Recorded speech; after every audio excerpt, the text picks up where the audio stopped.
Everyone, a very warm welcome to all participants who have joined us today for this insightful masterclass. At SCAI, our mission is to drive the growth of India's shopping center industry by facilitating the exchange of knowledge among industry professionals. Through our virtual workshops, masterclasses, and in-person sessions, we aim to equip retail leaders with actionable insights and best practices adopted by leading shopping centers worldwide. Today's session focuses on a critical topic: boosting mall revenue, ancillary income strategies. We are privileged to have Mr. Prasad Rane, a distinguished marketing and branding expert, as our speaker for this masterclass. With over 18 years of experience in the retail and shopping center industry, Prasad has played a pivotal role in driving innovation and business growth. He began his career in advertising, working with leading agencies before transitioning to prominent retail brands such as Atom France, Provoke, and Future Group. As the Chief Marketing Officer of PPZ and CEO of its subsidiary Spaces, Prasad manages a portfolio of 18 assets across India, overseeing the launch of more than 12 plus shopping centers. His innovative strategies have significantly boosted ancillary revenue streams by aligning with evolving market trends, consumer behavior insights, and data-driven decision-making. Notably, Prasad has pioneered revenue models that have set industry benchmarks, driving over 10,000 crores in ancillary revenue at key assets. Sorry, It's it 10 is crores. 10 crores, not 10,000 crores. Yeah. So 10 crores in ancillary revenue at key assets. His remarkable contribution have been earned him 38 plus awards for excellence in brand development, marketing promotions, and shopping center launches. He also brings a global perspective through knowledge sharing experiences with Old Mutual South Africa, where he integrated international best practices into India's shopping center management landscape. A recognized thought leader in retail innovation, Prasad continues to spearhead discussions on emerging retail trends, experiential marketing, and monetization strategies. His focus on leveraging creative solutions and advanced technology ensures shopping centers remain profitable, dynamic, and future ready. So, we are excited to learn from his vast experience and industry defining expertise and look forward to an enriching session today.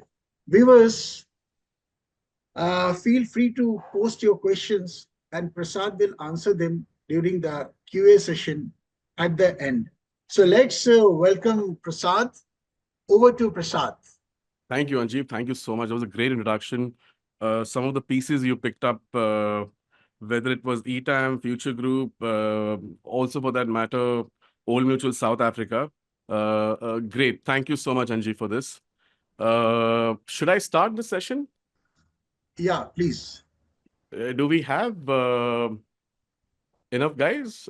Yes, sir. Already 77 persons have 78. Now the number is, automatically it is increasing.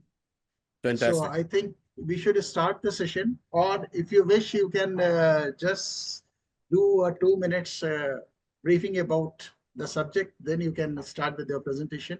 Whatever Sure, suits you. sure, Anjeev. Sure. Thanks for that, Anjeev. So very quickly, guys, I'm going to be talking about ancillary revenues, right? The alternate income, which is extremely important for almost all the assets. Marketing is always seen as a cost center.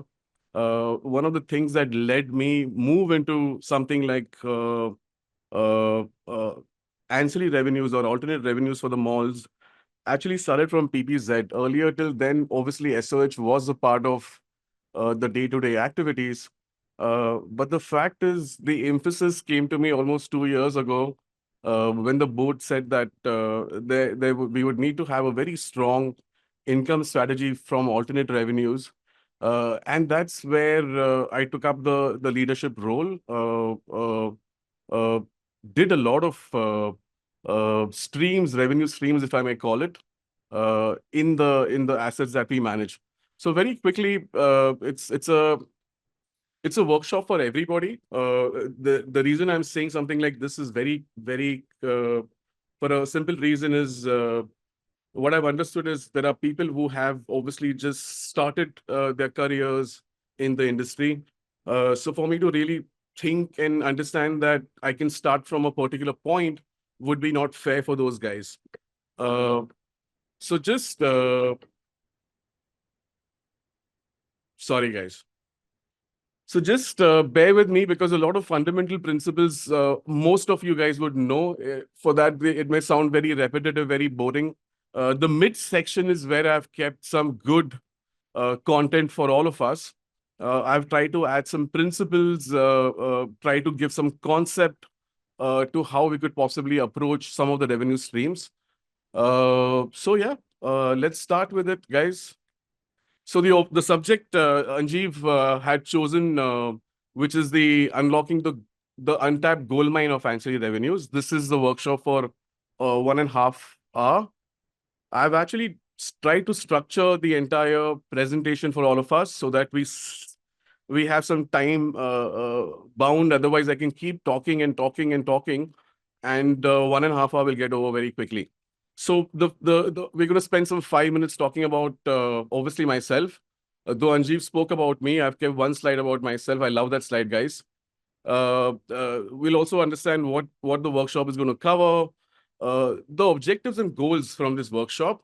As to again, I'm going to be a little repetitive as to uh, what are the different aspects of the SOH income that can be driven. Uh, the key sections will actually cover all of it, right? ATL, BTL, pop-ups, all of that part. The mid section that I was just talking about a while ago is this, right? I've tried to sort of give a case study with one of the asset that I used to work for, Phoenix Market City in Kurla. Because this was done under my watch, I know exactly how we did it, what was the exercise, what were the challenges. All of that we will sort of get into the case study of that.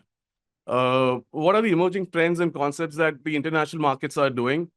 Very honestly, I think we are doing better than some of the global practices that are there. Some of them we've adopted really well compared to them. And I'm keeping the last 20 minutes, 25 minutes for a Q&A sessions so that anybody who has any questions, who hasn't understood something, please feel free. This is about us. This is where I work currently. We are in business for the last 18 years. We are an asset management company. As Anjeev said, we manage more than 18 malls to date.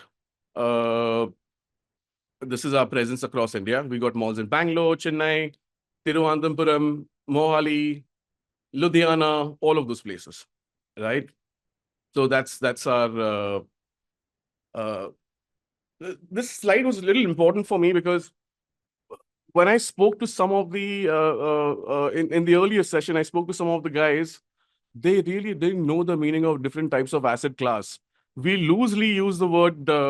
It's a mixed-use asset class. So people in their heads think that mixed-use asset class typically are corporate offices and malls. It's actually a lot more, right? So there is obviously the retail mall. There is the office parks, tech parks.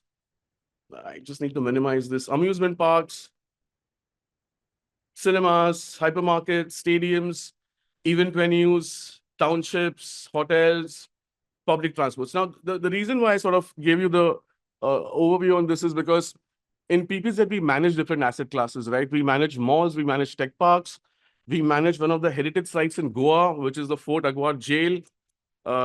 So we are in the space of managing public spaces, right? And that's a different uh, experience, because what would typically work in tech parks may not necessarily work in the malls. What works in the heritage sites like Fort Aguad Jail certainly doesn't work in the malls, right?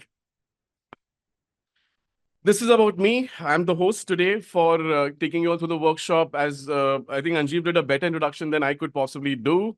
I've got started my career with advertising agencies, then joined brands, Etam France, Provoke. I don't know how many of you guys even know the brand Provoke now, but it was one of the most iconic. It is still iconic fashion brand, if I have to really call it. Uh, Post which I think I've been with the malls for the longest time, from Phoenix to Prozone Aurangabad, which was Provoke's entity as well. So since then, I've just been doing malls and only malls, right? Some of the assets that we manage, we have almost a turnover of more than 10 to 12 CR in the ancillary revenues itself. Uh, So, what are we going to do in this workshop today, right? I'm going to do some simple definitions for all of you to understand what ancillary income is, what is SOH, what is ATL, what is BTL, what are pop-ups. Uh, uh, yes, so those little simple definitions I'm going to quickly cover. We'll also have a quick view on what the emerging trends are globally, in India, all of that. The case study actually covers the actionable strategies that I really would want to cover with you guys, because it's something which is consistency is the key for that. So we'll spend some time on that. Again, I said we'll have a best practices, and the goal of the workshop today, guys, more than anything else, while one is to make you all understand the different revenue streams, what is working, what is not. Some of the malls have taken some leap of faith when it comes to some of the ancillary revenue streams. My goal to the end of the session is to obviously make you all understand what the broad verticals are, and also try and ensure the fact that you guys are able to maximize the ancillary strategies in your respective shopping centers. So the first one, guys, why ancillary revenues matter for shopping centers, right? And the reason why I even put up this slide was the fact that a couple of years ago, uh, alternate income, or the income coming in from typically from SOH, was not really that critical or important. We used to have one particular guy in the system that used to be a sales guy, typically taken from outdoor advertising agency guys or somebody who's worked with media agencies like Group M, XYZ. And that one guy used to simply go and do tie-ups with different outdoor agencies, media agencies, and run the show. Fast forward today, almost 8 to 9 years later, there is a lot of emphasis on the alternate income, right? So they are no longer optional, is what I was trying to say. They become the cornerstone of profitability for most of the shopping centers. Uh, and How do you define it? So we'll obviously go through the definition. What are the emerging trends? The strategies, examples, and so 10 to 20%. This is the number. Usually, most of the malls would end up doing in their P&L through ancillary income. And what I mean by 10-20% of income would just give you a quick snapshot. If an asset is doing 1,200 crores of consumption, and let's assume 120 crores to be the rental incomes, just broadly, which is a 10%. Uh, of that, is the 10% of 12 crores is typically the SOH income, right? Or the ancillary revenues income, which includes parking as well. Uh, so that's the potential for every asset to earn between 10 to 20%. Global benchmarks clearly indicate the fact that 10-15% of the total revenue comes from the ancillary revenues. Some of the malls, I can name quite a few, they have actually grown up to contributing 20-25% of the total income. Uh, why is these numbers of 10, 20, 25% important? I think at the end of the slide, you will sort of really know, because ancillary revenue is something which is able to increase year on year. And that's the big one for the net operating income, right? NOI is nothing but EBITDA of a typical shopping center. Rents end up becoming very stagnant. The only graph that would obviously keep moving consistently would be the alternate income. So again, it's a very important one for us. So the key drivers for the ancillary revenue contribution globally or India would be the advanced leasing models. I'll sort of take you all through as to what the revenue share agreements are, what is ERS, what is a pop-up lease. Uh, Digital advertising is taken up big time. I think globally and India both, we've got some crazy 40 by 40, 80 by 80 amorphic screens coming in some of the assets in India as well. The third part is the event monetization. This I think we've embraced very well. I think most of the malls have, because I see nowadays not just the huge big spike items, ticketed items like Lucky Ali or Sonu Nigam for that matter. Even the smaller events nowadays, the Halloween event, which used to be typically a, a non-ticketed item, is now becoming a ticketed item, right? So I'm seeing a lot of progress on the third aspect.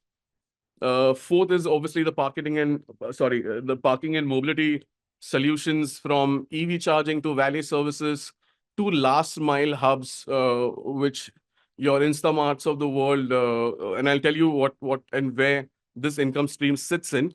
Uh, the fifth one is the one that we've not tapped at all, and I can really say this with some affirmation, because this is where the struggle is for most of us. We've not been able to really leverage on data. We've not been able to monetize it. We've not been able to use it to the extent that we need to.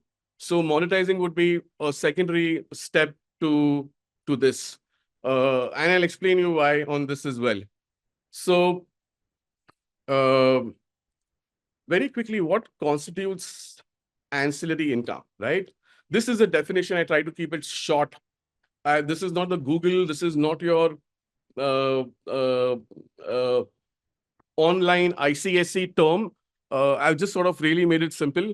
Ancillary income refers to non-rental revenues that complement a shopping center's core leasing income or their core leasing strategy, right? That's what ancillary income is.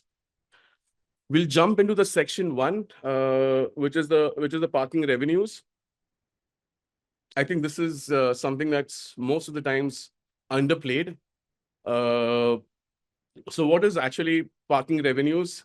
All revenues which are generated from parking services and related business activities such as EV charging points, the valets that we typically do, the parking tickets branding that we do, all of those, right? Brand activations like your boom barrier, all of those income would fall into the section one. And what all things we are happening under parking revenues. I think this has really been taken over big time. A lot of malls I'm typically seeing, they're giving the EV charging. And I'll tell you why I've really put up this slide and why it's important as well, because we don't have a hardcore EV infrastructure in India. A lot of EV buyers, a lot of EV cars are moving in. Uh, but for us, for the EV consumers, there are very few limited options in case they're not charging at home. The fast charging options are very, very limited. And public spaces, typically, whether it's the petrol pumps, some of the complexes, malls, have taken a huge role. And guys, please understand why EV, right? Even a fast charging, and I've taken some deep diving understanding into why and how it helps. So just assume I own an EV car, and if I've not charged in my house, which is typically slow charging, and I'm looking out for an option of fast charging, I typically go to the malls, right? This is very important. Even to do fast charging, typically from say 20% or 30% of the car up to 100%, it takes 1.5, 2 hours, guys. Now, that is a dwell time you've captured of the customer who's come over there for charging.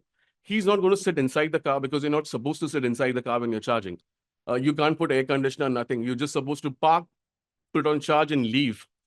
uh, this is a great opportunity, right? If you have some 4 to 5 parking stations in your malls and that's been running full capacity with a 2 hour of churn that is happening with the car, let's assume you have those many people who have nothing to do, right?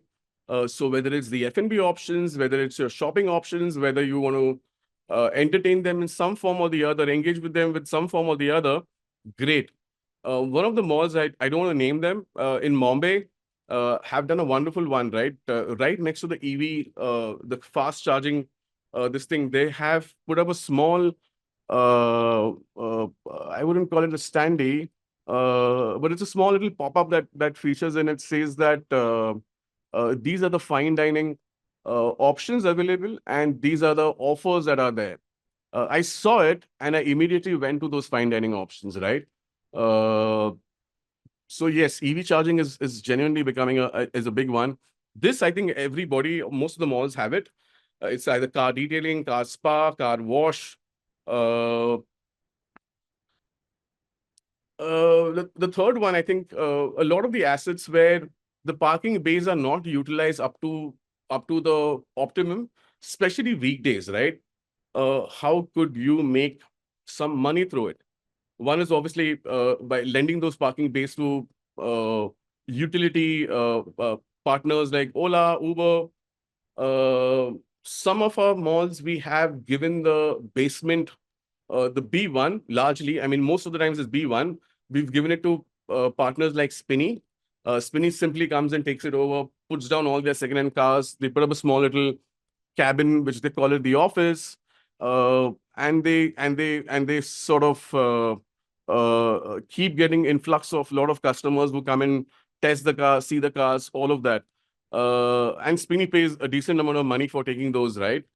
This has been their working format. Out of the 10 malls, almost 6 malls Spinny is present. If to give you stats, right? Because they find it very easy for them. It's a plug and play format. This is again a part of the parking revenues, boom barriers, parking tickets. A lot of malls I'm seeing are actually going beyond the ecosystem of the malls, which is they don't have the anchors, lifestyle, and Zara's and H&M's or your pantaloons being advertised on the boom barriers. But I've seen some very good outside external partners like HDFC. I've seen a few more brands. I don't really remember now, but yes. So this is what the branded infrastructure for parking would be. I think most of you guys would know, you guys must be doing it, but I've just kept it. Again, I said that a lot of fundamentals I'm presenting in the beginning. It's very important because the audience may not be as matured as you guys are. So I'm just bear with me. But yes, commercial shoots also contribute a lot. One of the things that we had done long back, I clearly remember, was after we did 1 or 2 ad films with a particular production house, we did sign up a long-term contract, uh, giving them an offer and asking them that if this is the number of movie shoots or ad films you'll be doing at my mall, this is the rate we finalize and we fix in the beginning itself. It was nothing more than anything else. It was just to ensure the fact that this production house keeps coming to our respective malls to do the shoots. Uh, I'm not sure any of them now, but this is something at Phoenix we did really well. And we've been able to do this in some of our malls in Delhi as well. Underground parking events. And the most common one would be the Superdry or the Adidas brands coming and taking it over. Guys, this is not a rave party, right? I mean, if you think this is like a rave, crazy ass party, it's not. It's simply 1 or 2 gigs with obviously alcohol, and the entire parking is glowing, right, with some neon colors and all of that. I think Superdry did this globally, and we were the first one to do it in India, in Phoenix at that point of time. But again, this is something which can be tapped into, which can be looked into. We can also talk to some party labels like uh, all your alcoholic brands, right? And see if the parking could be used in case you all don't have a courtyard, you all don't have an open space to host or terrace to host such big gigs. Parking is an option available, which you all should not forget. Uh, Jumping into the section two, which is the advertising through SOH. Uh, the reason I've kept it SOH ATL because a lot of our SOH team guys refer this as ATL or advertising only. So any advertising space that's been put up in the asset, whether it's the high branding, whether it's a high visible area, uh, to give the maximum brand exposure. What are the different types of ATL mediums? One is obviously the billboards and the screens. Uh, we see a lot of digital billboards, right? Digital wraps. We see a lot of escalator, elevator branding nowadays. You have these small little, I don't know what the digipods is what these guys call it. They are all over the places for advertising and branding. Uh, then you have the much famous static outdoor hoardings, typically on the main facade or on the outer walls where obviously the visibility is high. Uh, while one section of the facade is given to the marquee brands, and the marquee brands are typically your anchor stores or your signature brands, if I may call them. Uh, Rest is obviously sold, right? Uh, in mall branding spots, I'm seeing some crazy stuff happening nowadays, and I keep asking the team why. But as and when they start getting the leads, as and when they start getting the revenues, tabletops on food court, food trays, those have also been started to becoming a branding option, right? Which I don't think was the case earlier. Uh, but yeah, and the most important part I think I must tell everybody is this, right? In the entire presentation that I'm going to cover, I'm going to write down various options, whether it's something as as micro as tabletop branding on food court XYZ. This really doesn't mean that all of you start picking up aspects from here and there and start selling it. I think the most critical and important one, which I've skipped, because this is unlike a marketing and a brand presentation, this is a hardcore sales presentation. So I've not bring those slides up, otherwise it will just sort of confuse everybody. But basis on the positioning of your mall, whether you're a neighborhood mall, whether you're an urban metrosexual mall, whether you've positioned yourself as a fashion first mall, whether you've positioned yourself as a family, uh, XYZ, right? Basis on that, you need to pick up and choose the kind of advertising platforms you would like to make it available, right? At some of the malls, we are extremely particular. We would never do escalator branding. We would never do elevator branding. Those things are a complete strict no-no, no matter how much the money is on the table through the media agencies. I remember once there was a brand called Kia, who wanted to sort of really, this was a couple of years back, they were entering the market aggressively. They had a few cars that were already launched and they wanted to take over. What I meant was take over was the fact that they wanted to ensure that every little advertising touch point in the mall speaks Kia. While that became a big one, obviously we made some good amount of revenues. But their ask was escalator, their ask was elevators, their ask was facade vinyl prints, to a lot which we had to refuse because no matter what, this is a thin line where the brand marketing and sales would need to put in to understand that this is going to dilute the entire narrative of what I've been positioning the mall as, right? You certainly cannot become a premium mall and then start having tabletops and escalators branded. It's a complete misfit. This is exactly what I was saying about Kia, right? There are some brands that completely take over and they offer this immersive experience. They create lounge, all of that. But if some of the malls are actually running in loyalty programs, they could possibly really do a nice branded lounge with someone, either with Cred or with whoever that is easily feasible, and do that in conjunction with the loyalty program, right? Uh, Tech experience zones, we do that a lot with Chroma and others. We sort of really give them a space to do the tech fest or the tech experience zones. Uh,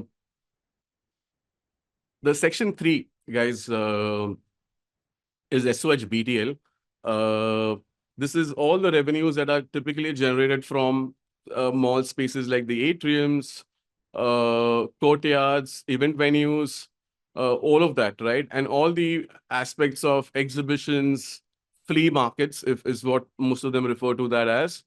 Product launches, all of that comes under the Section 3 revenue, which is the promotions, right? Uh, a lot of the corporate events and launches are happening in some of the key assets in the regions. Uh, like I very well know the fact that if any launch of Skoda or Honda is happening in Delhi, there are few malls which are always on the hot list. Uh, So yes, a lot of these activities happen. There's a lot of press conferences that happen. There are a lot of these small D2C brands who take up some space and they announce their first offline store. So yes, multiple things happen under the BDL section. There are these seasonal activations and exhibitions like the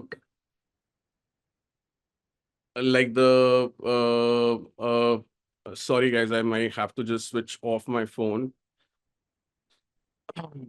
Yes. So a lot of holiday, Christmas flea markets, Diwali flea markets, auto shows that have taken over every possible mall, uh, wedding and lifestyle exhibitions as well, right? Uh, at the same time, those spaces are also shared with a lot of tenants and retailers, whether we are doing a seasonal campaign, whether we are doing an experiential zone, whether we are doing brand storytelling by giving them certain spaces that they talk about the history of the brand XYZ.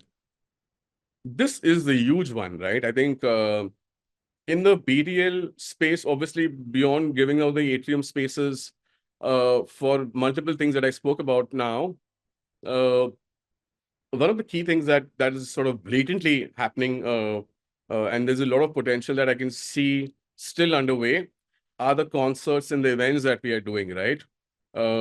And those have evolved over the course of time. I for that matter, let's say movie Under the Stars, uh, that typically happen in the courtyard or anywhere else, or let's say a Lucky Ali concert as well.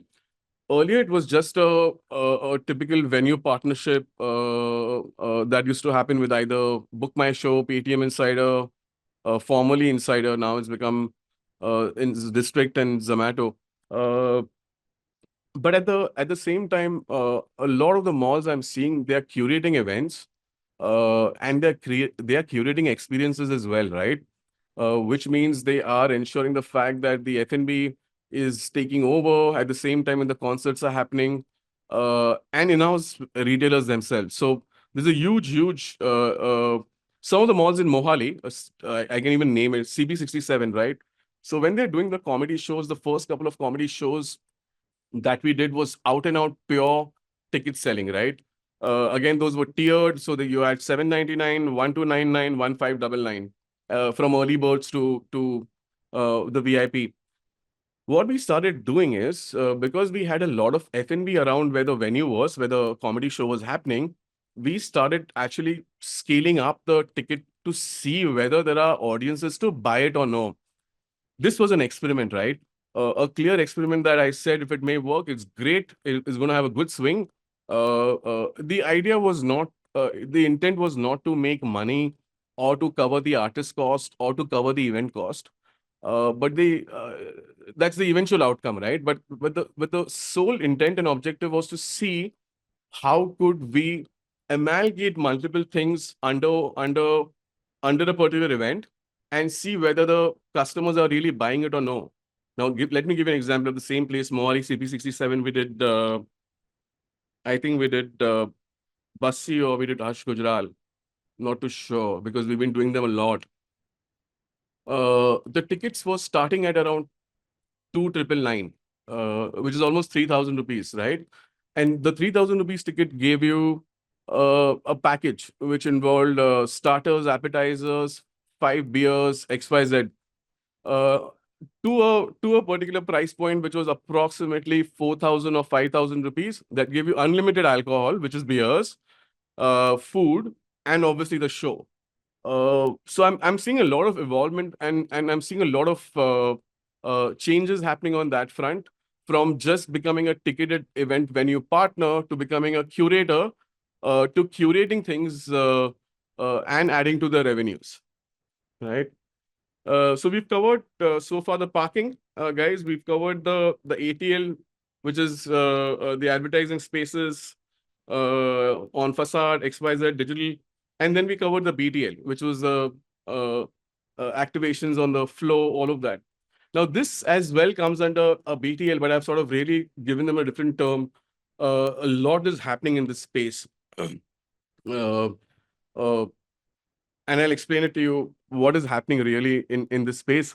One of the things that I'm seeing uh, uh, that's coming in big time, and it's not just a form of revenue, guys. It's also a form of differentiation.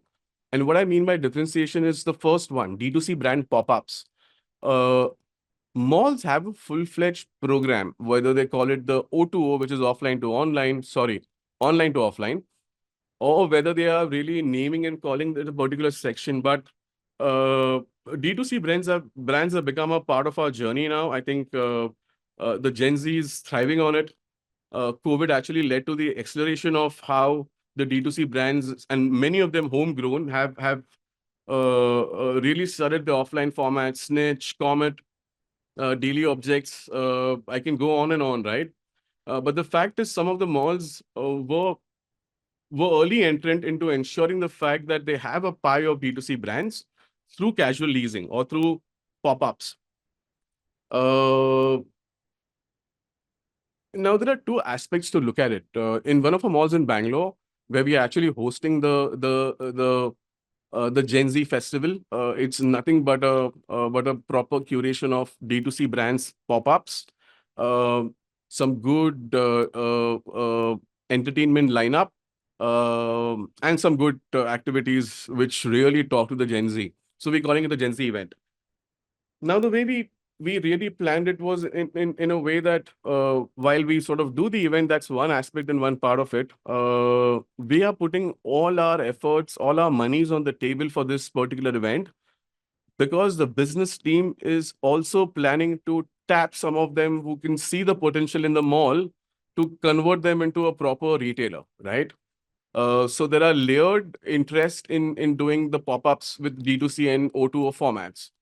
Uh, I think product sampling stations have been a part of our income stream for a long time. So I don't think I need to speak much, but right from Adani's that you see them at the airports, to a lot of other places, I'm seeing the product sampling taking over. Fashion and retail pop-ups, some of the malls are typically doing this either in the form of revenue or in the form of expense also, where they are getting some good brands which are not a part of their ecosystem or not a part of their offering, to sort of really be there during the key events like Diwali or the Gen Z events that I just spoke about, or Christmas XYZ.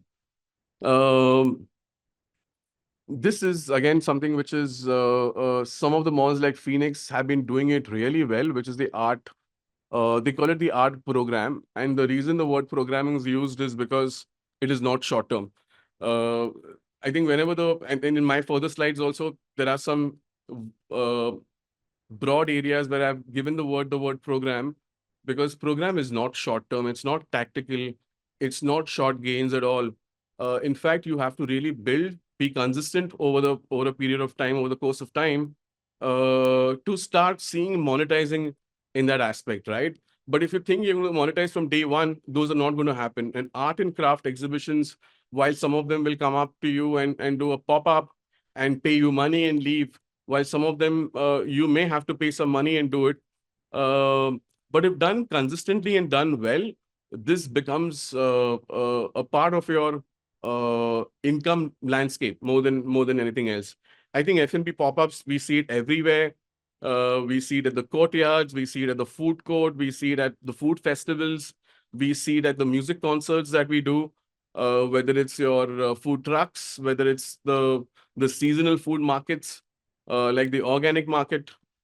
Some of the malls that I've also done this particular part very well, and I'll tell you why. Because as a customer, not as a marketer, as a customer, I go to some of the malls on the weekends because they put up a great curated organic markets, right? Uh, and obviously those dabble up as a sundowner in the afternoon, where there is beers and good food served.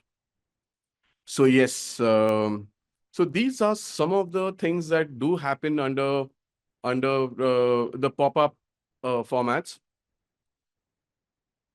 Section 4, guys, sponsorships, right? I think this is where we are again off the grid. When I mean off the grid, I'll typically tell you why. But what I really meant by sponsorship and ERS is earned revenue share. We'll come to that part. Uh, because again, both of them are very important, either at the top line or at the bottom line, which is sponsorships, right? Uh, Except for some of the key musical events that I'm seeing happening, there are some names being either some brand names are popped in. Otherwise, I don't think we as an industry are actively seeking out the FMCG clients, or the beverage industry, or for that matter, automobile industry, or for that matter, uh, uh, the Asian Paints, all of those guys, right? And why am I saying it? One thing that we've started doing a couple of years back, and this is after learning it the hard way, is to do a proper full-fledged calendar sponsorship in the beginning of the financial year with the anchors and the signature brands. When I mean signature brands, are the important brands, may not be anchors, or may not be mini anchors also, right? Uh, but I'm seeing a lot of the malls now moving into the space, trying to lock monies and trying to lock the calendar in advance of the financial year itself. So that's one thing where you're able to really do partnerships with the respective category or a respective anchor store. Uh, and those could be those partnerships and sponsorships could be seeked for various events, right? Whether it's the fashion show that you're doing, whether it's the spring summer launch that you're doing, whether it's the Akshay Tritiya event that you're doing, XYZ. Where are we really missing the game is in the large other two parts. We host a lot of these drawing competitions. We do a tie-up with Times NI. We bring in 100, 150, 200 kids. We give them a drawing paper. We give them sketches. We sort of do this whole event, and we say that, listen, I was able to reach out to so many schools, XYZ. And some of the malls are doing it very religiously. It becomes a part of their calendar every month or every bi-month. What are we not really able to tap into when you know that you have such a strong, robust programming of, let's say, art and painting or art and creative sessions with the school kids? Why are we not reaching out to brands like Camlin, Faber-Castell, whichever brands, right, that more or less would fit into the scheme of things? I know Hamleys would be the first one that pops in, but we'll discuss Hamleys or at a later date. Uh, uh, but yes, there are some other brands which are external, right, which I'm not talking within the ecosystem of retail. Those could be tapped into. And certainly, if you have 5 or 6 events in the whole year that you will be doing with Times and and getting the grade A plus schools, you could certainly put this up, make it a nice presentation, put down the data points, and approach the schools. Sorry, approach the brands. Uh, so this is where we are missing on heavily. The next big one, which I think 1 or 2 times we've been able to do it right, but other times we've not been able to do it right. And I'll be very upfront and honest about this. we spend crazy amount of money on decors, right? Christmas and Diwali, we spend up to 40, 50, 60, 70 lakh rupees, again, ranging from different regional malls and neighborhood malls, XYZ, the budgets would vary. But there is a decent spend that we typically do for this whole visual spectacle that we call it decor, right? And there are some good spends that we do during Diwali, Christmas, summertime as well, whether we when we get the Doremons and the dinosaurs of the world.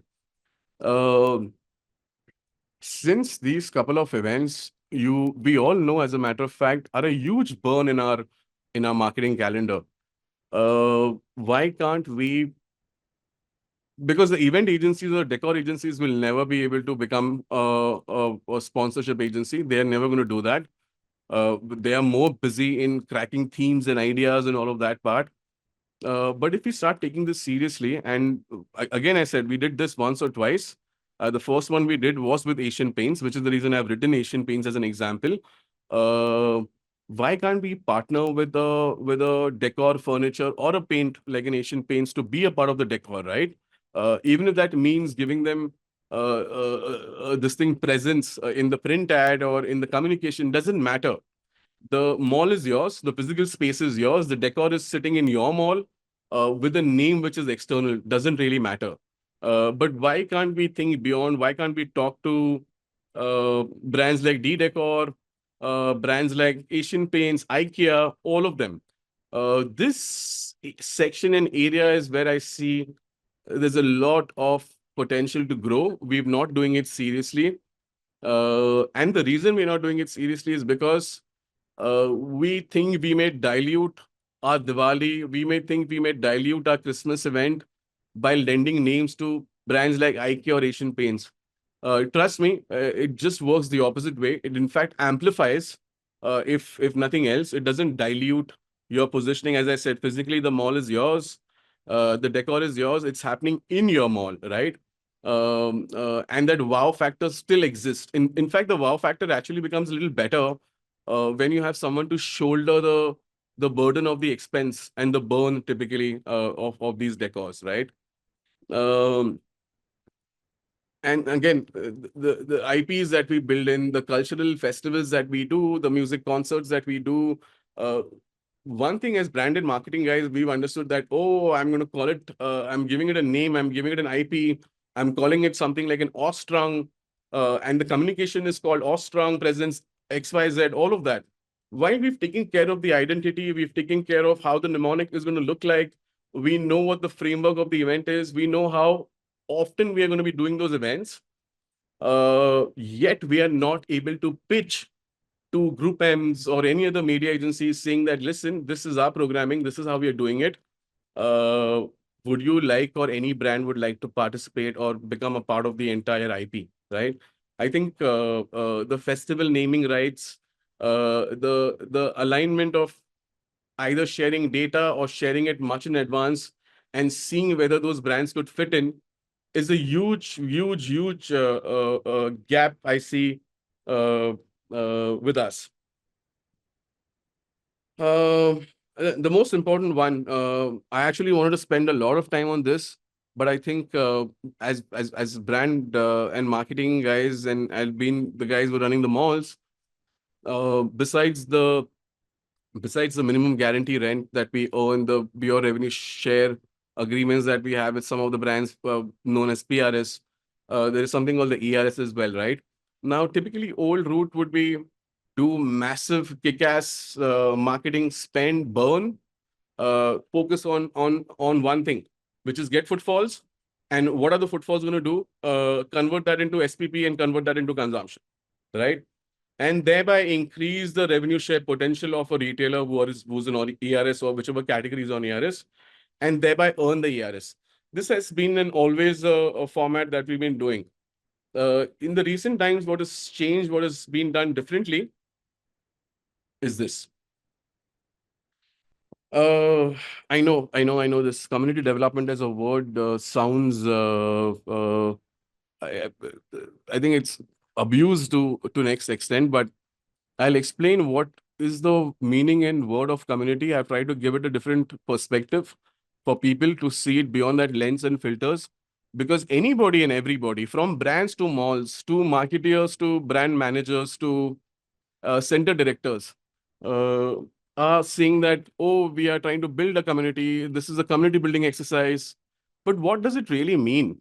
If you drill down, if you go further, if you deep dive, the term community is not really fully understood by most of us, right? So that's the reason to give it a different perspective. But let me give you an example over here that will really help to understand what the new route is, or what the uh, so we do a lot of morning Zumba sessions. We lend out our courtyard in the morning to doing yoga, Zumba, Pilates, and various other uh, uh, uh, physical wellness, fitness sessions in the mornings, right? Now, because you've done this so consistently for almost a year, you have we have a good data which is on this particular interest. Now, what is the interest? Interest is the subject, which is fitness, wellness, and obviously sort of engaging in through yoga, Zumba, Pilates, all of that.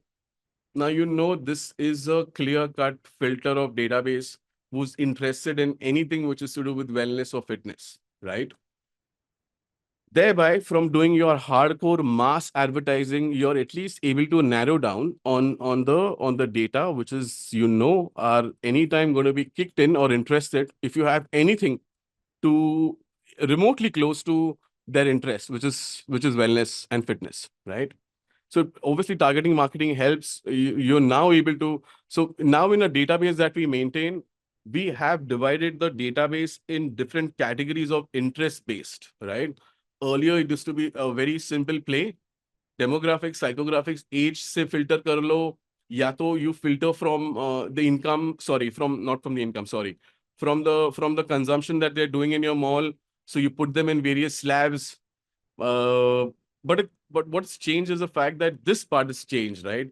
How data can be used, how data can be managed for ourselves, is the important part, right?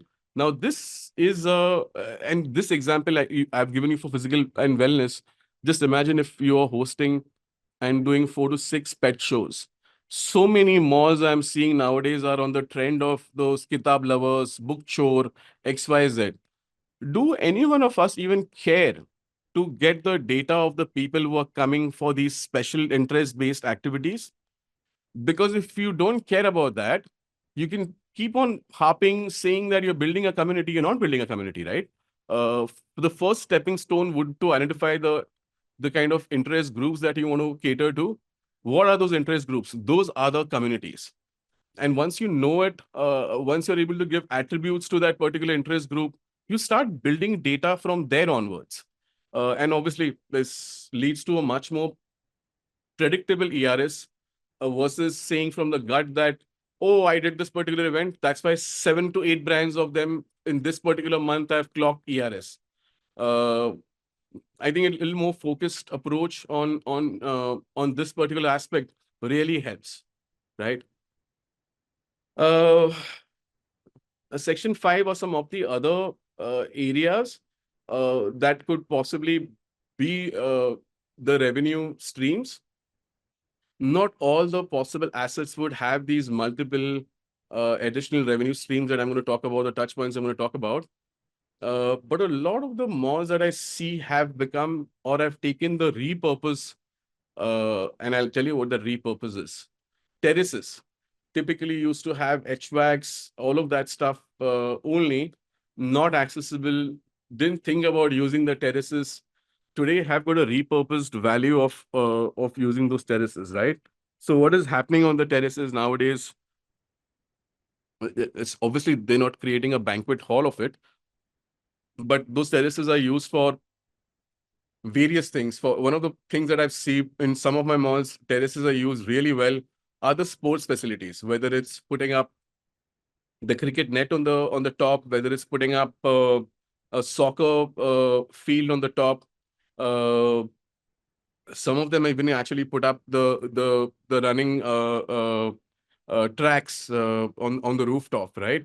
So the terraces can be used because these are unused. You could actually make them like a vibrant venue for doing exhibitions as well.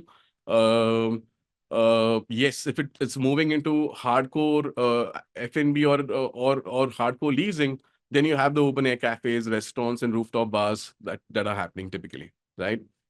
Uh, Banquet halls. One of our malls in Hyderabad created actually a loft above the cinema floor. And with that loft, we were able to get some space which was decent enough to convert that into banquet halls, thereby creating another revenue opportunity or another premium event venue for the end customers. A lot of birthdays, small scale, large scale weddings are happening, and the agreement that we've done with the banquet hall operator is not minimum guarantee; it's revenue share as well, right?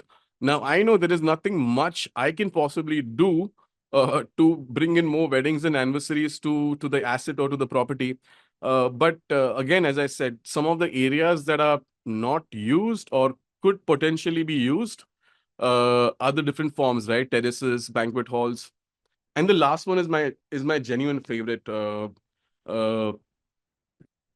is and I've called it the category partnership is because for this particular category, which is the entertainment and entertainment only, so some of the malls have given up spaces to a laugh to an operator who's in the laughter store space. So the laughter store or the comedy club, they've given it to the operators who are doing this for living, right? It's simple. You obviously carve out a space on whichever floors, either parking, either first floor, basement, LG, and you bring in a new offering and ensure that there is comedy happening at your venue throughout the year. Uh, because it sort of really pulls in that Gen Z and that sexy crowd that we all want in our mall. Um, Now, some of the auditoriums that we have built in some of the malls that we manage in our portfolio, we built those auditoriums from the scratch. And what I mean from the scratch is, we've not given it to any operator. We are the operator. We run those auditoriums. We take responsibility of the P&L at those auditoriums. We are able to drive incomes.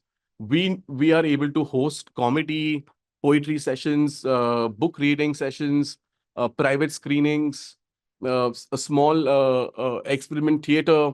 Uh, we are able to obviously attract different genres and host such classy forms of art, which I just spoke about, uh, um, and use this auditorium as a marketing tool at the same time. Obviously, since we kept one person who's utmost responsible for ensuring programming, P&L, all of it, we are able to make money from this as well.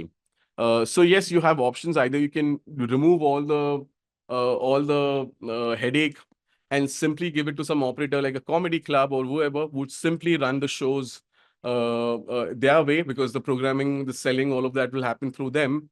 Or else you can build it from the scratch, make this as your own marketing and sales platform. And which is why it's my favorite one, right? Anything that at least in the new malls that we are signing or we are getting in, and the first thing that I keep telling my business leaders and my business team, leasing guys, uh, uh, is that can we have a space of 3,000 or 4,000 carpet uh, s- only for this, right?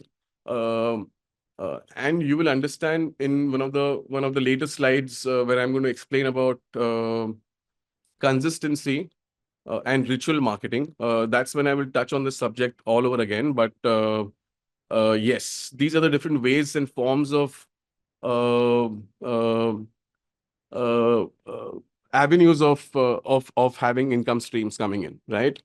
This is the one that I kept it at the midsection, which is on section 6.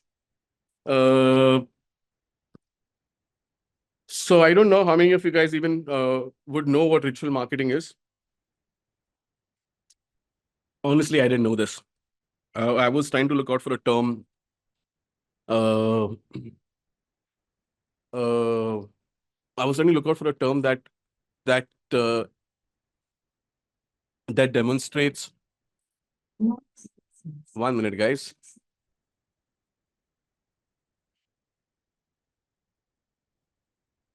Sorry, it's Alexa reminding. Sorry, yes. On the ritual marketing, it's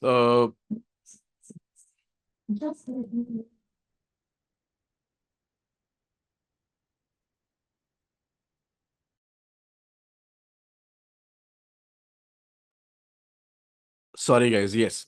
Uh, I think the most closest one was the cosmetic one, and I'll tell you what it means. So there is this routine that I see, and forgive me for giving you a bad example, but it is a real example, and I'm going to try to be as raw and real as it gets. Right? My wife has a very certain typical routine in the morning after she comes out of the shower. There is the toner. Because I obviously see this every single day of my life, right? It's a proper 15-20 minute routine where it starts with cleansing, toner, moisturizer, sunscreen, right? These are the steps that I'm seeing for the last 7-8 years. Nothing has changed. This is something that it's become imbibed in her. It's something that she does it subconsciously, even if she's not aware of this as a routine. Uh, she's been doing this very, very religiously. From there comes the whole concept of ritual marketing, right? This is a ritual that the cosmetic industry has had an impact on my wife, at least, if I don't want to really make it very generic, is that this is a routine that she follows in the morning, and there's a routine that she follows in the night, which is again whatever steps. But this is done daily.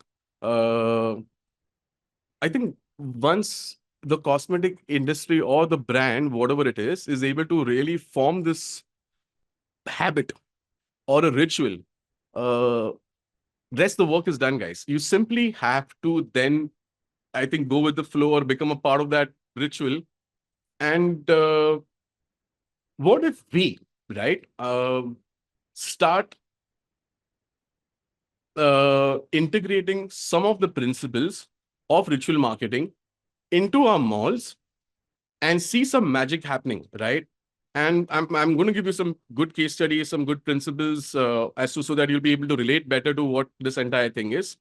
But I wanted to stay away from the word community, right? Uh, as I explained to you some time back, communities are interest based and they're cost based. Cost based are simple CSR. You have a blood donation camp. You've done a tie up with Cry. You've done a tie up with UNICEF for a particular cause, and you're doing an event would obviously become a community event for a cause.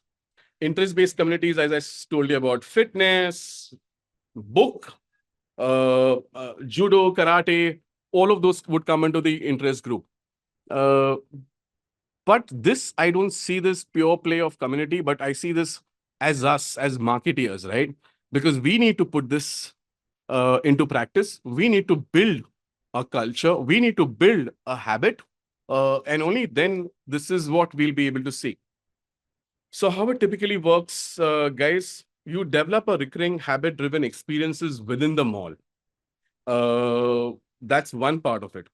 The next important part of it is consistency, right? You cannot anything to do with ritual marketing. Please do not expect results on day one. If you expect it is not short term. As I said, it's not tactical. It is long term game.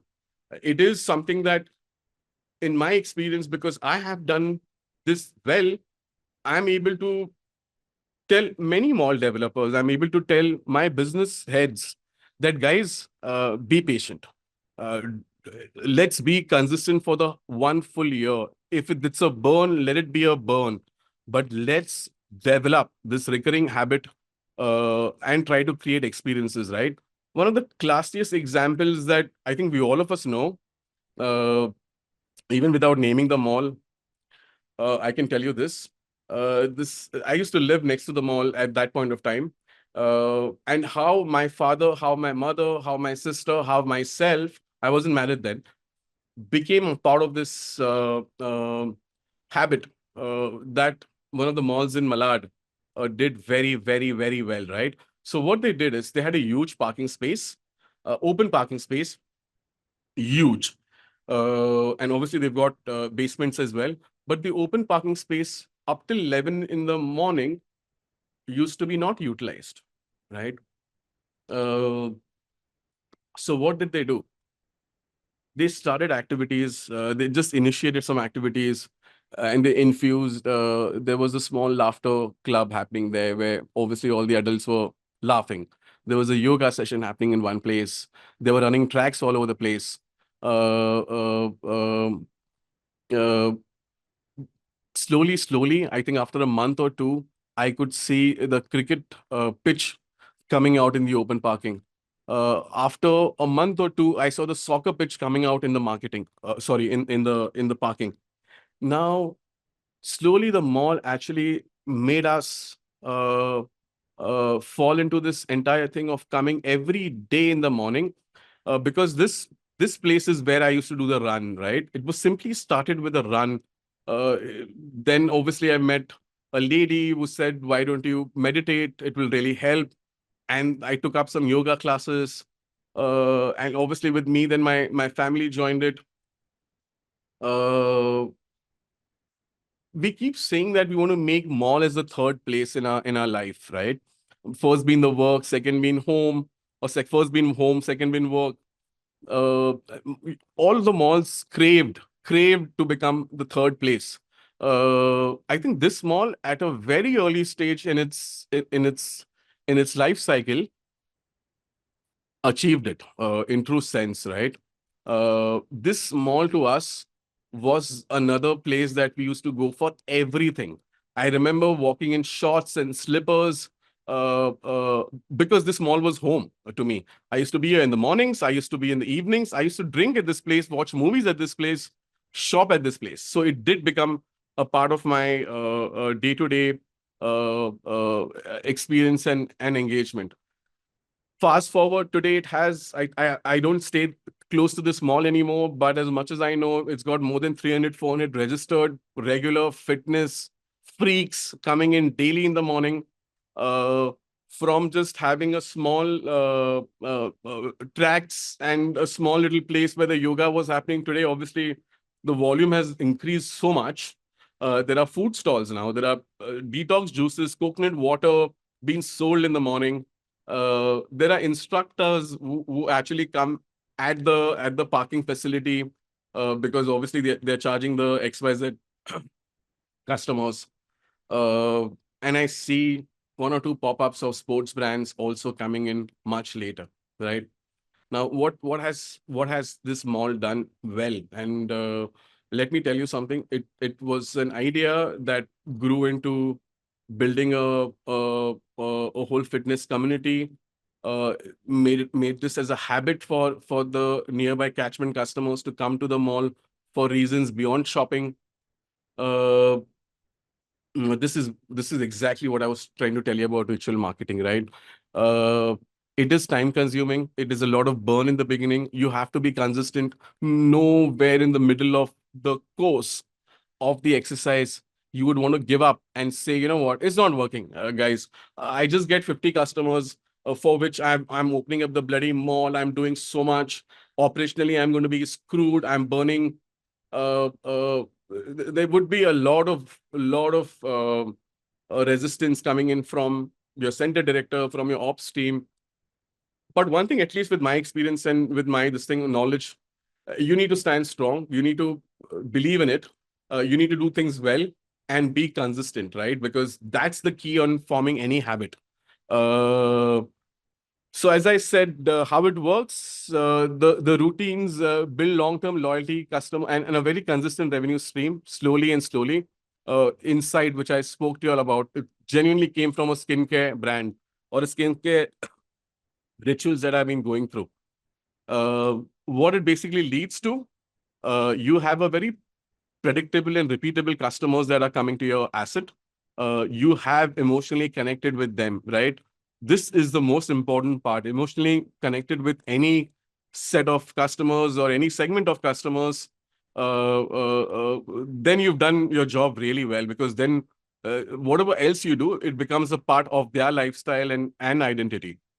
And monetization opportunities, do not start thinking in the beginning itself that, oh, 1 year down the line, I'm going to have a Nariyal Pani guy there. I'm going to have one decathlon pop up there. I'm going to have, I don't think that should be, if you can think that beyond, if you have that kind of vision, great.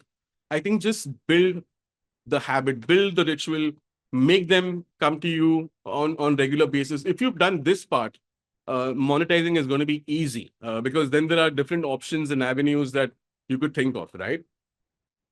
Um, the next example on this particular ritual marketing I'm going to give you guys is Phoenix Market City, Dublin Square. This is what I said. Since I was a part of this asset uh, for a couple of years, and obviously a lot of struggle, right? It's the mall was in Kurla. People used to not come to our mall. It was huge. It was a 1 million square feet plus development. Most of the brands had done flagship stores. Uh, a few, this thing away was our city at that point of time as a competitor. But again, it was sort of really catering towards that side, you know. If we had to really pull in, a primary catchment was hugely slums. Primary catchment didn't exist, if I have to give you a perspective. Secondary catchment was largely offices, some bit of residences. Tertiary is when the residences really started, right? Uh, we built, there was this place called the Courtyard. It was just the Courtyard. Obviously, it had a lot of F&B facing the Courtyard. And we did what we did from ground zero at Dublin Square, which is we gave an identity to this place, which is now called the Dublin Square. Obviously, created a whole brand, created a mnemonic, created a language. We said this is how we are going to talk to the end consumers on IG, FB, all of that. This is how our programming is going to be, all of that. Now, uh, today, fast forward. Okay, I don't think I should jump into fast forward so quickly because then I lose the essence of all of you guys. But this is what it took to build Dublin Square. It took us almost a year and a half of consistent programming and execution of those events, right? So even if I was calling Amit Trivedi, I was calling Pankaj Udas, I was calling uh, Sonu Nigam, I was calling Venga Boys, for that matter. Uh, we were calling Joe Alvarez, who's a jazz artist. I very vividly remember most of the spends were done by us. Production was done by us. Ticket selling was obviously done by us through Book My Show and Insider that time. Uh, my first couple of shows that we did at that point of time, we had 8 or 10 tickets sold, right? It's not my second show was a hit and it became 100 and third show became 1,000. We saw 50 and 100 tickets being sold for almost 4 or 5 months. Uh, so much so in the middle of it all, because the burn was huge, right? This required a different P&L, this required a different programming, this required a different uh, advertising and publicity in its own particular way. That involved a lot of burn and doing good programming, doing good artists, and not really having anybody, right? I mean, I remember one of the artists, I would not like to name him, but he said, are you guys stupid? Who's producing this and why are you even doing it? Like so many people, and that time obviously packages and all were not even closely in our mind. Our only thing was to ensure that we get footfalls, we get quality footfalls for this particular venue, which is the Dublin Square, the Courtyard, right? But this is what it took, almost a year and a half of consistent programming. We did not dilute our programming at all. We did not step back and say, instead of doing 2 or 3 shows, I'm going to do one show this month. We just did what we needed to do consistently. Uh, and obviously with time, after 6 months, 9 months, with a lot of artists that we did, we saw spike in our ticket sales, moving from 6, 10, 50, 100, 500,000. Uh, I remember it was, I'm not too sure, but it was Venga Boys that we did during October that same year, is when we did Houseful, right? We sold the entire inventory, that which was which was the success, if anything, for Dublin Square. Uh, Now that same venue, guys, after 1.5 year of consistent burn uh, and efforts that were taken in to build this venue, today the same venue is able to generate 25 to 30 lakh rupees or more, perhaps, each month only through Dublin Square. No more programming is done by the asset. No more scheduling is done. Maybe one or two events in the whole year because they want to do it. Rest, the venue has been either taken over by some event agency, or largely uh, uh, the days are consumed by Paytm Insider and Book My Show back to back, right? There is weekends which are blocked, but this is what it is. I think this is how the whole habit, we had to do this more religiously so that people from Santa Cruz, from Khar, from Bandra East, all of those, instead of going to High Street Phoenix, which was again our mall, started traveling to Phoenix Kurla. There are a lot more layers into what happened and why and how did we build that destination. But I think one piece of it, or one little aspect of it, was Dublin Square, which is nothing but building and doing this thing very religiously, very regularly, so much so that today people look forward to what's happening in Dublin Square, right? And that's what I wanted to actually talk about, how the rituals could be perhaps used. I just give you one or two examples. During COVID, a lot of malls, after it started, people were still working from home. And we ran some campaigns. We did some little bit of infrastructure changes in our food court, other places, where we built some glass walls, gave it some little bit of privacy, and we ran a campaign which is work from Vegas, work from Vega, all of that.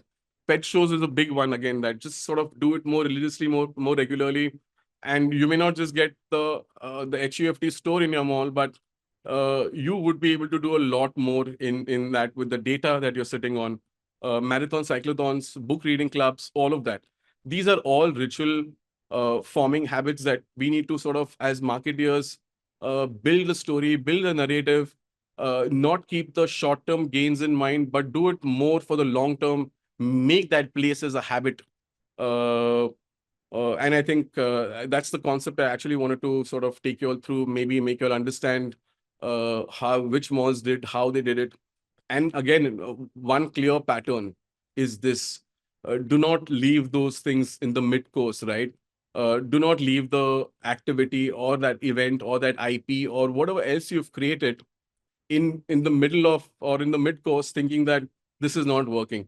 Trust me on this, eventually they work. You just need to be religious about it and need to just sort of do it more regularly. Some of the other emerging trends, guys, we've just got some time. I've got to give you session for a Q&A as well. So I'm going to be very quick. Some of the stuff that is happening globally, one of the malls in Rhode Island, I'm not sure whether it's a good thing or a bad thing, but one of the sections which you see have converted into 48 micro apartments uh, within the retail space. So there are people obviously sort of living there.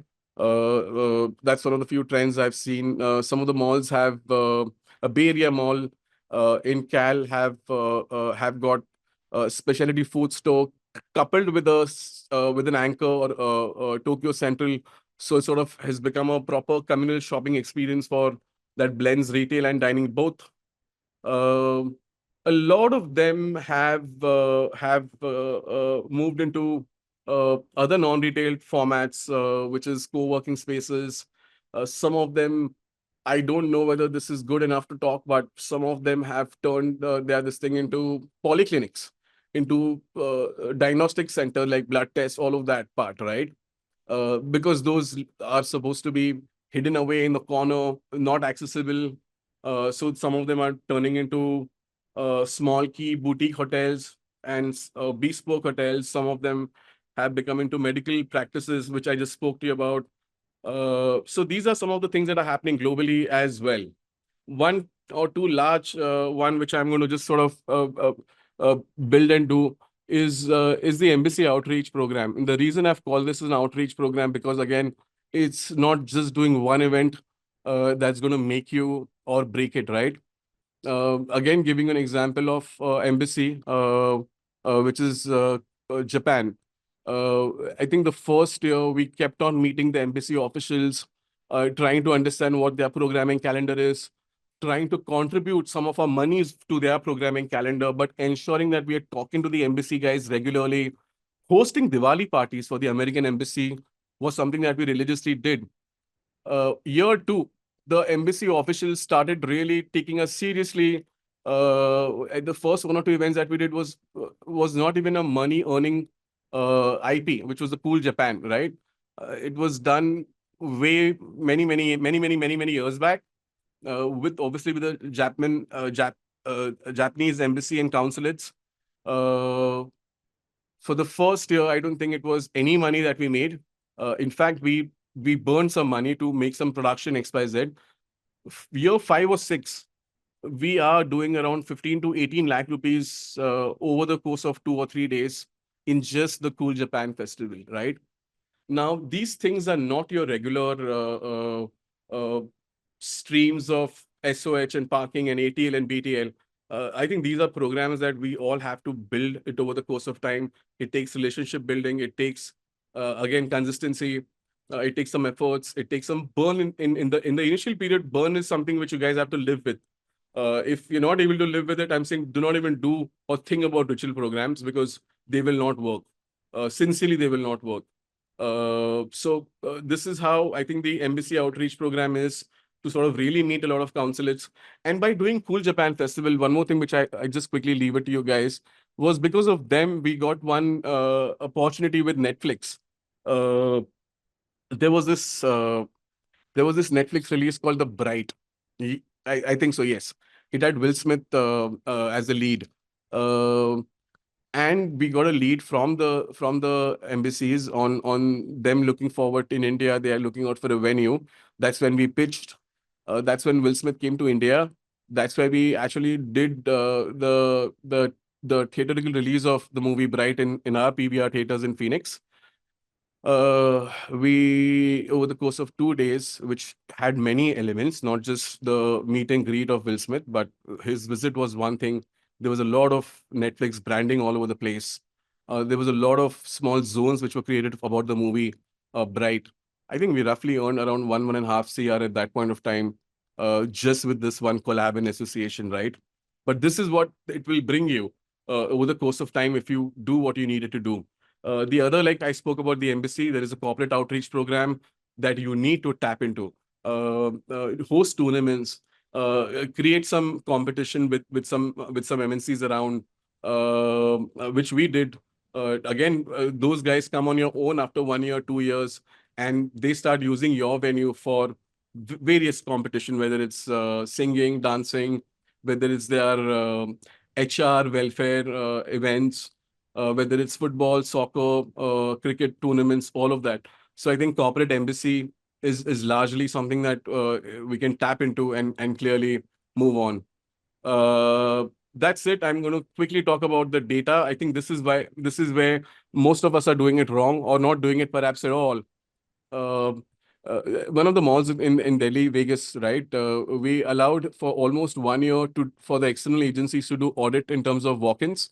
We obviously were working with Sociometric as well. That gave us a lot of data. It was real data.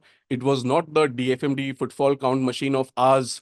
But what happened after 9 months or 10 months? It got published every possible place, including media, ET carrying the stories of a Vegas mall having the highest footfalls during weekdays of XYZ, weekends XYZ. The first thing that we did once it got published, because now it's an external party who's publishing about us, we started putting that as the biggest one for us when it comes to talking to media agencies, because now we don't need to validate or claim. It's claimed already. So this helps.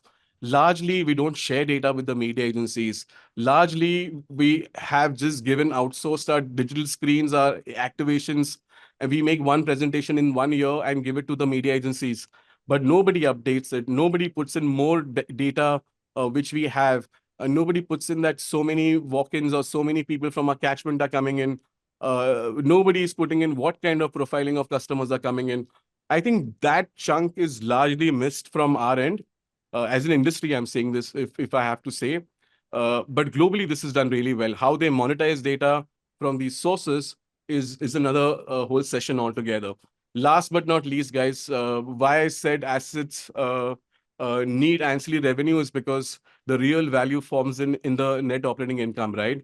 The rents, as I said, they get stagnant. After a couple of years, they grow at 10%, 15%. What really grows well and grows consistently are the ancillary revenues. It's going to be an important component for most of the malls, whether they're going to move into REIT structures sooner or later, because REIT typically values consistent YOY growth in the income. That ends my session, guys. It's all out for. I'm sorry, I ran a bit too much, but yes, we can do a quick open discussion, please. Okay, Prasad, Madhur Ladda has posted two questions. One Oh, is I there can't see any them, but sorry, Madhur but Ladda? yeah, Madhur Ladda is from Tapadia City Center, Amravati. He is executive director there. So his question is there any portal where we'll get the leads for SOH? This is the first part. yeah. And the first question is there any portal where we'll get the leads for SOH? Leads for SOH. I don't Yeah. think. Sure, sure. I don't think there's any particular portal, Madhur. To be very, very honest. Traditionally, how the SOH or how the alternate income has been running in through is at the time of the construction. There are obviously those facades and advertising spots and signages that we put in. Uh, Today, a lot of these external digital agencies are coming over at the time of the construction itself and saying that yes, you can give your marquee signages to your anchor brands over here. This is a great potential for us to put up a digital screen or XYZ facade. We'll take that over. So I think the key is to lock into agencies, especially the outdoor agencies in the beginning itself, so that you are able to design, you're able to execute a lot of things right in the beginning, then doing it later with those guys. There are no portals, unfortunately.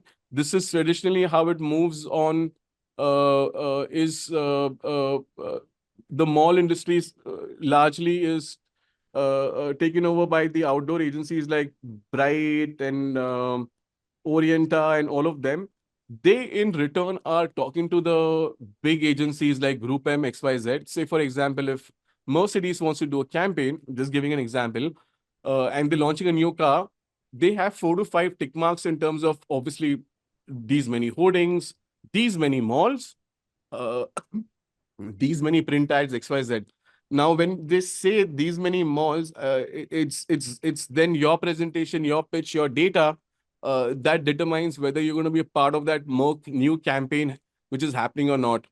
Uh, One way to do it, Madhur, is to have one dedicated resource that you can hire, or maybe one or two, and ensure the fact that they are talking to brands at the same time talking to media agencies.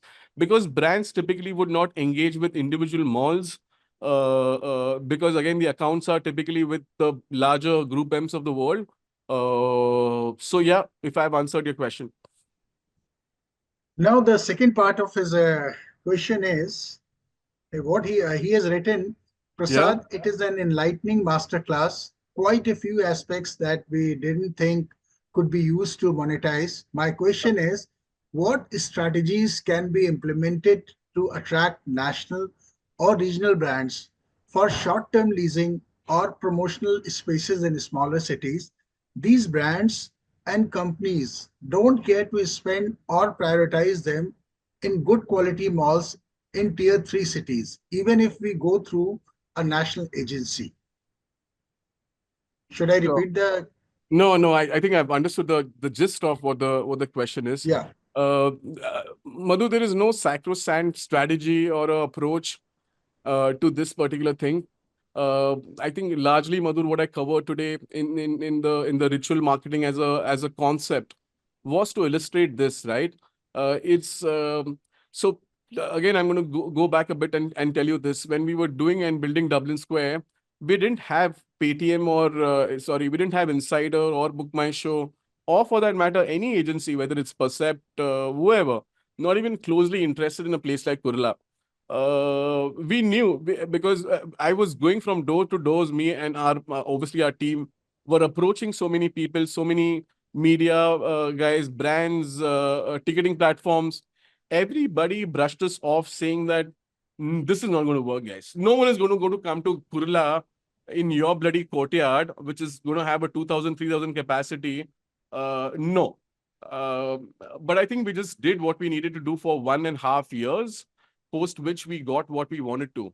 So I think there are some things that you want subconsciously or you want them in your long-term planning.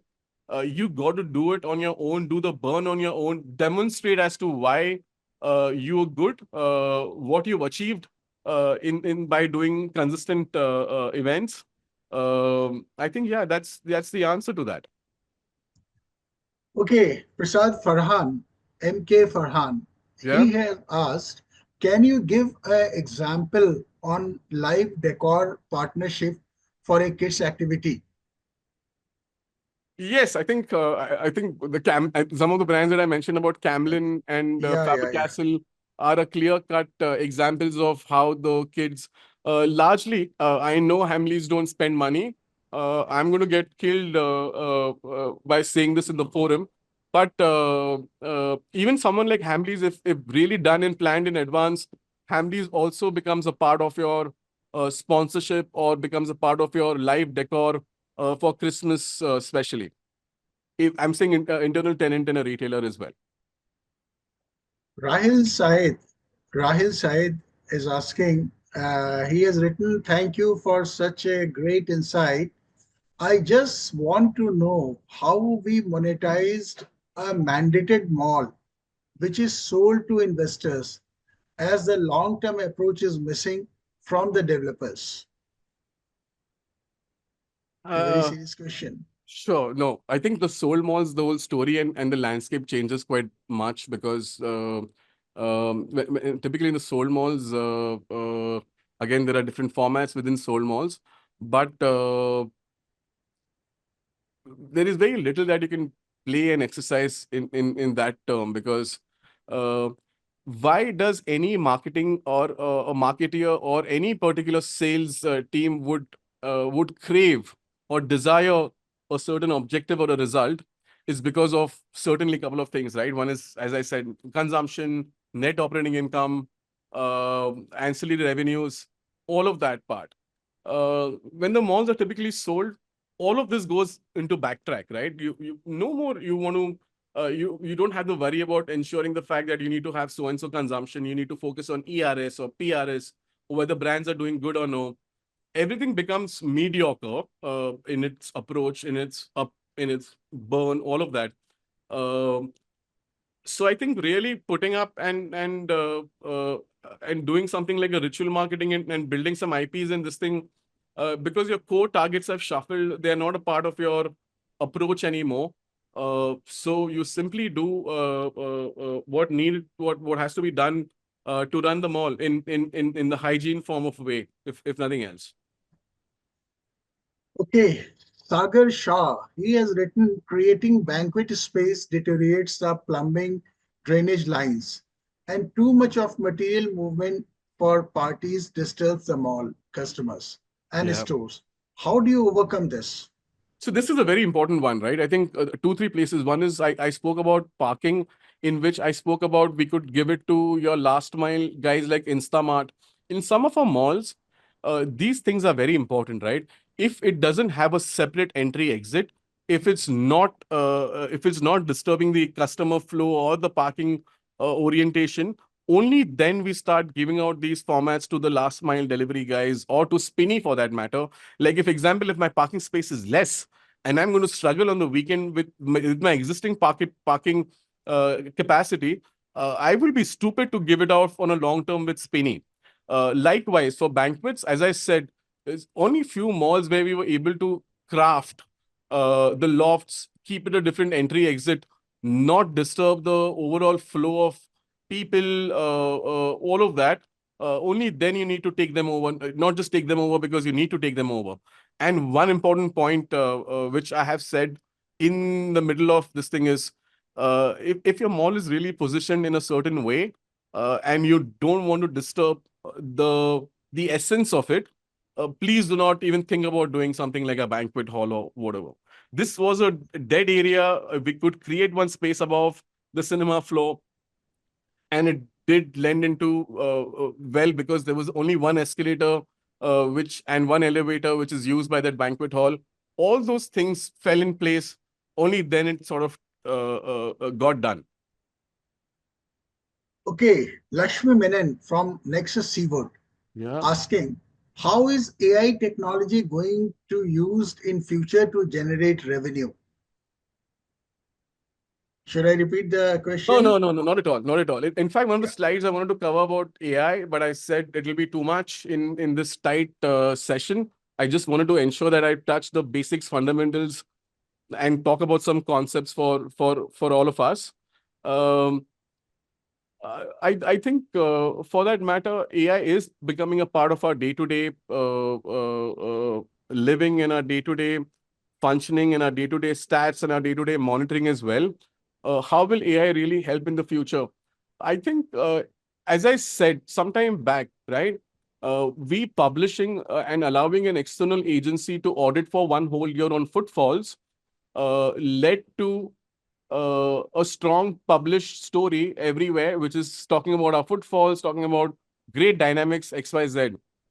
I think as we start implementing softwares, data touch points, this is all going to help to start creating hot zones, cold zones, places where you know the fact that this is where the maximum amount of people are spending time. This is your dwell time. This is where people are circling around.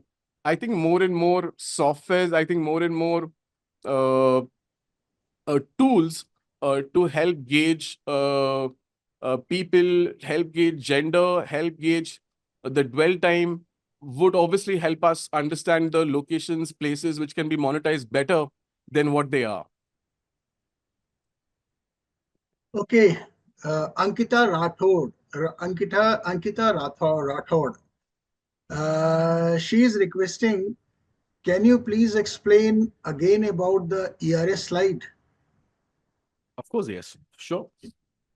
I can quickly, but it's so Ankita, very quickly, this is a slide, Yeah. right? So there are two or three form of agreements which are typically done with the tenant or the retailer. One is obviously minimum guarantee. Some of the brands typically on the ground floor, which major brands, apparel group, all of them would for the first year be on PRS, and there is MG and revenue share.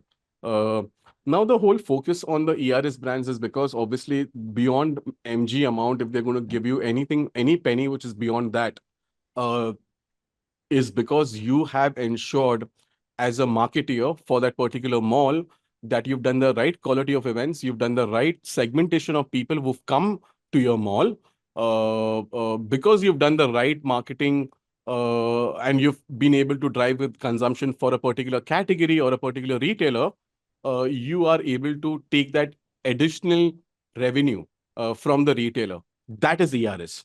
In short, earlier, obviously, everything we did, which was simply marketing karo, print ads karo, events karo, and by any chance in the presentation, you could see 4 to 5 brands sit coming into the borderline or hitting ERS. Suddenly, marketeers used to say, "You know what, hey buddy, because I did this event."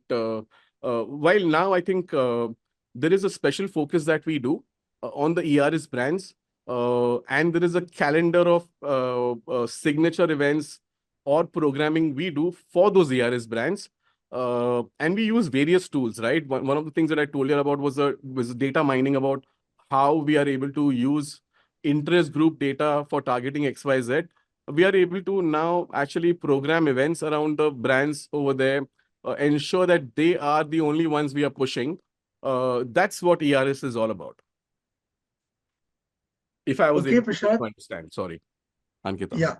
In fact, Sujata, she's from Brookfields, Coimbatore. Yeah. Uh, she's writing, hi, thanks. This presentation and conversation was pretty dynamic, relevant, and clear. I wanted to add on to the conversation on exhibition or apart from pop-ups, which happen 3-4 times a year.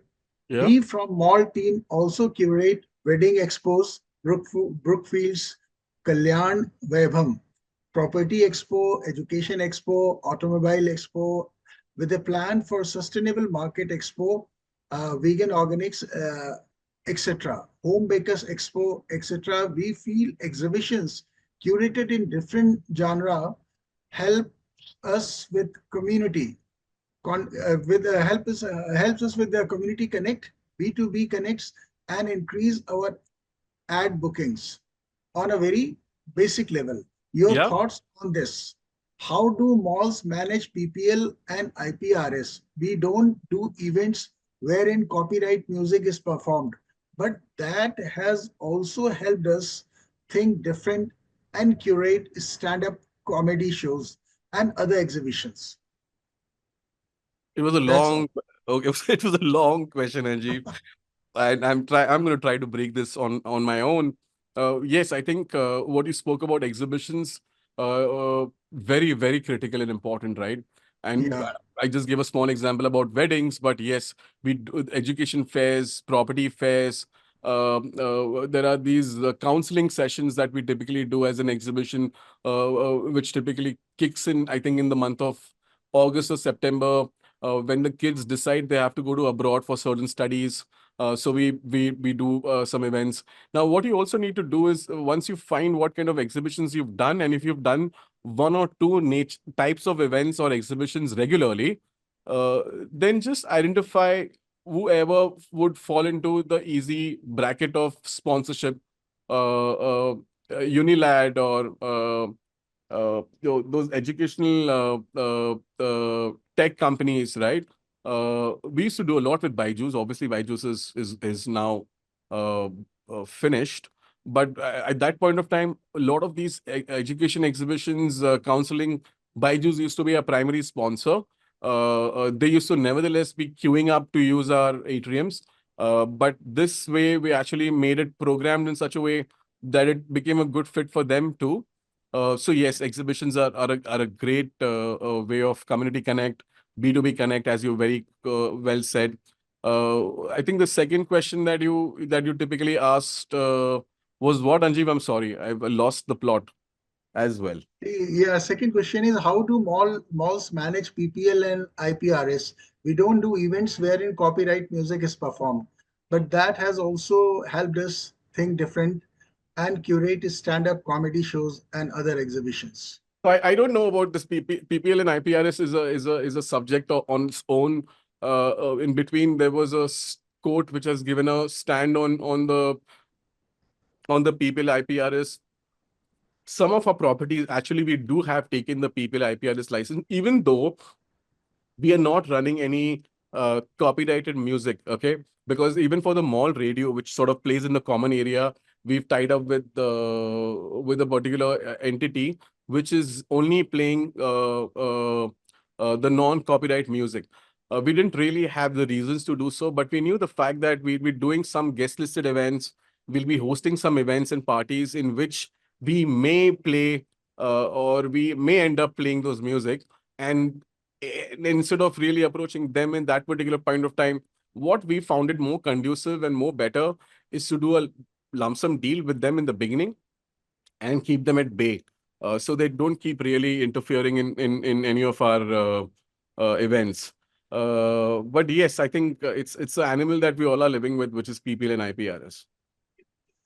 Okay, Prasad, Ankita is asking, in the Yeah, context of new age consumerism, yeah. what strategies can short-term retail spaces implement to attract high quality leads and what value propositions should they emphasize to align with evolving consumer expectations? In this new line, in this new age of consumerism, I think one of the first important ones that I touched upon, and I think there's a lot of merit into doing that, is the D2C brands. There's a revolution of the D2C brands and the unicorns and the brands touching 100 CR, 150 CR top line. The moment these brands touch top line of around 100, 150, uh, they've done really well. There's a lot of love for the brand, and thereby there's the next round of funding that these guys are doing now. they know the fact that the growth online is going to be only this much, right? Because obviously for them to reach the number which is 100 CR, it's not very easy. This is where I mean, we as marketers need to understand that uh, beyond the regular offering that we've got of Zara's, H&M's, Uniqlo's, Pantaloons, Lifestyles, this is a limited pie of ecosystem of retailers, right? How are you going to be different? What can you do things differently? Obviously, you're not going to suddenly going to get some international brand on your own. You can't be doing that, right? Uh, so how do you make yourself unique? How do you really be at the same time contemporary, young, be a part of the existing this thing is the D2C brands. So we've got some concepts called online to offline, O to O, where we've got dedicated spaces in the mall that we are churning and giving it to the D2C brands. As I said, some of the brands which have done good in that space, in that temporary space, are talking to the business guys and moving into a full-fledged retailers. Soul Store is a classic example of this result. So I think that's the way to go more than anything else, Ankita. Okay, an anonymous attendee is asking, what is your opinion about flea market? Do you find good way to generate revenue? Do you also have any better option for it? Yeah, it's a very good question. I think this has been the biggest debate within our SOH team because everything under the and one thing which I have avoided the word flea market. I genuinely gave it a seasonal market as a term because uh, I hate the word flea market now because anything and everything we are terming it as a flea market. Somebody was coming and selling a few handful of stuff, and we got 4 to 5 stalls. Just to not call it a bazaar, you say that, oh, we've done a great flea market. I think one of the changes in the filters we need to start doing is to ensure the quality of the flea market, and just don't do flea market because it ends up giving you lakh 2 lakh rupees in a weekend. If you are a mall that demands and is desperate for such things, great. Uh, but some of the malls we've taken a step back. We have started giving the flea markets an IP, and we've started putting in some points and filters, which means if the weekend has got a particular flea market, what is the genre and what is the kind of vendors and what is it going to be sold? Along with the flea market, we put up some entertainment, a few other things, and we most of the times we tell the existing vendor to curate these 4, 5, 6 things and ensure it becomes a like an IP or like a proper event than just somebody sitting in the corner and selling stuff over there and you calling it a flea market. I think we've just added more filters, added more tick marks to ensure that we don't do a shoddy job, because yes, this is a trend where I'm seeing a lot of dirty stuff coming in because of flea market under the name of flea market, just to make 2.5 lakh rupees over the weekend. But I think what we all need to do is step up, change the way the flea markets are perceived, add more offerings to it, add entertainment, add some programming to it, make it like a proper IP, and then go out in the market as a fleet. Okay, Bringston Nathan. Now his question is in three parts. First is customer data drive mechanism and tools. And the second is data mining. And the third is embassy outreach programs need some brief. First Okay. part is consumer data drive mechanism and tools. And the Yeah, I think second is, yeah, yeah, sure. I'll go step by step. On the consumer data, I think there are different data touch points that all the assets are working with. Um, there is data which is generated at the parking, right? So when any cars are getting coming in, during the ingress, not egress, during the ingress at least, a lot of these infrastructure parking solutions are able to capture the nameplate, sorry, the number plate of the car, all of that. So we use this data to understand how many registered vehicles are coming in from where. So in Delhi, we know whether the cars are coming from Haryana, they're coming from what part of sectors of Delhi with the DL. This becomes your one talking point within the data itself. within parking again, how many times the person has come again, all of that. Second huge data capture point is happening through CRM into loyalty program, uh, where malls are simply running a loyalty program either with vouchers or they're running the loyalty program with burn on their own. That's another way to capture data. And the third way is obviously all the events that are happening, whether small, big, whether it's a book chore event, whether it's a kitab lovers event, whether it's a small wine and cheese event. Um for one thing that I've really drilled in everybody's head in the team, at least, is to start capturing the data from that point of view, because uh, you don't know which data is going to speak to which data point and how you'll be using that data is going to be of a lot of importance, right? Um we also have in certain places where we've reached a good set of data point where we've got more than 1 lakh and 2 lakh customers. Over there, we are now starting to filter data through Pareto principle, right? And what I mean is the fact that we are focusing only on the 20% of the customer database that's giving the yield of 80% of the consumption that they are really doing. These 20% of customers, because we've hit a lot of volume of database, these 20% customers are the ones we are literally taking a lot of care, calling them for movie premieres, calling them for the laughter shows, calling them for the art exhibits, calling them for wine and cheese events, calling them for whatever. I mean, so we are engaging a lot with them. We're giving them a reason to come back. We're obviously pampering them by giving free valet, free baggage drop services, but that's only for these 20% of the customers. We've given a different identity to these customers. Obviously, they're privileged. Um, and with tools, we also come to know when the customer is come inside our mall. So the front desk executive gets triggered to know that Prasad, XYZ HNI is in the mall, right? So they're aware that who's moving in, who's moving out. So I think data is been used in many ways, in multiple ways. The second question, Anjeev, was? See, data mining, I think you have already covered Yeah, it. yeah. The third part is embassy outreach programs need some brief. Yes. I think I'm going to tell Anji for another session. The larger parts No, like no, embassy. no, Prasad, we will not take much time No, no, because no. But I'll no. The reason why I said it, because these are large subjects, right? So the yeah, embassy outreach just program is nothing but a concentrated effort that one needs to undertake to just ensure that you're meeting different embassies within the year. First is the bridge building relationship, right? Okay, it's not you go to the embassy with a clear objective of saying हमारे साथ कुछ कीजिए, हमारे पास mall है, हमें कुछ करना है. I think that is one thing that we all need to understand, is the fact that bridge building wouldn't really mean sitting and talking about what you want or what the leverage is. Bridge building is pure bridge building. You sort of do the relationship building. Second is you start asking them what kind of programming events they are going to have, because they have embassies have a decent spends that they need to do every year. Like I can exactly tell you how much of US embassy spends are for this following year, because of my relationship with Edna, who's the embassy representative, right? She's driving all the cultural events of the US embassy.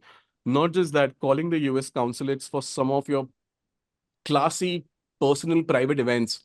Like when I said we used to host crazy amount of Diwali parties for the US embassy consulates and officials, we used to burn the money. We used to do these just for them so that they could really be part of it. We started calling them for some of the international shows, all bespoke, classy ones. Is when we started talking to embassy guys.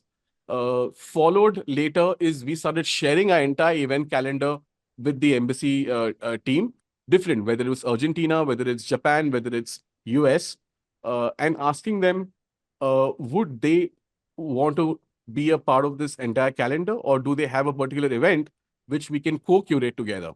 I think this is the step and this is the exercise that begins as the embassy outreach. Likewise for corporates also. okay. Vijay Kumar from SRMT Mall, Kakinada. Andhra Pradesh.